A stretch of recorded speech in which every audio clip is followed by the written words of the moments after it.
Jonathan, it's a hard and fast rule written in our city charter. Elected officials cannot profit, even indirectly, off business transactions with the city. Tonight, Controller Chris Brown has some serious explaining to do. It probably did have an effect. As the elected controller, Chris Brown is Houston's financial watchdog. A watchdog that apparently no one at City Hall was closely watching.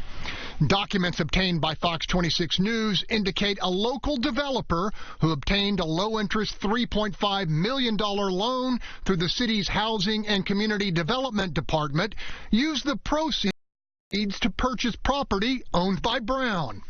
The final price tag, $5.6 million, a 60% premium over the county's appraised value.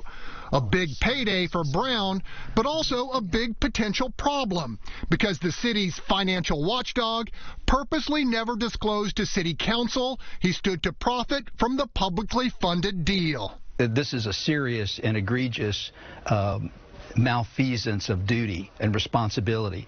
Councilmember Mike Knox says that in October of 2018, when it came time to vote on funding for construction of 120 low-income housing units for the elderly, not a word was mentioned that Controller Brown stood to make millions on the deal. It cries out misdeed. It cries out this was not above board. And I think the administration should have caught it, and certainly Chris Brown should have told us about this, and to slip this by is just unconscionable, in my opinion. Declining an on-camera interview, Brown issued the following statement.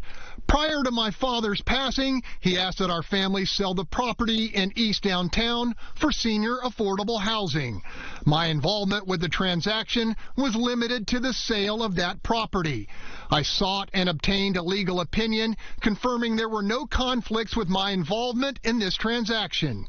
I also filed all disclosures required by law. Well, I think it's a breach of the public trust at minimum. At worst, it could be criminal. Orlando Sanchez, who's challenging Brown in the upcoming election, says he believes Brown didn't disclose because he knew City Council would spike a very profitable deal. This gentleman was allegedly lining his pockets with the public's money.